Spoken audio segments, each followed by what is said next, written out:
আমাকে রাইসটা দিয়ে দেবো গো। খাওয়া শুরু করে দিচ্ছি। আমি একটা স্পেশাল খাবার অর্ডার দিয়েছি, সেটা দেখাচ্ছি। দাঁড়াবো, আগে একটুখানি আমাকে রাইসটা দিয়ে দিক।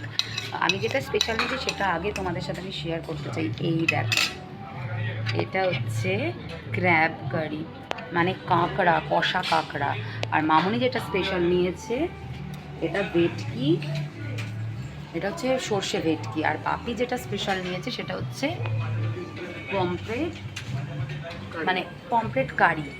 আর শান যেটা স্পেশাল নিয়েছে সেটা হচ্ছে মাটন, কষা কষা মাটন। চলো এবার একটু শুরু করি, খাবার কেমন হয় তোমাদেরকে জানাচ্ছি। এটা আর রেস্টুরেন্টটা দেখো কি সুন্দর, মানে অপূর্ব রেস্টুরেন্ট। এটা ভরপেট রেজর্টেরই রেস্টুরেন্ট। মানে এটায় আমরা তো যারা আছি রেজর্টে তারা তো আসতেই পারি লাঞ্চ ডিনার করতে, কিন্তু এখানে বাইরে থেকেও লোক আসতে পারে, সেটাও অ্যালাউ আছে। তোমরা চাইলে এই ভরপেট রেস্টুরেন্টে এসে একবার ট্রাই করতে পারো। সবার রিভিউ যা শুনছি খুব ভালো। এবার আমি খেয়ে তোমাদেরকে রিভিউ দেবো কেমন।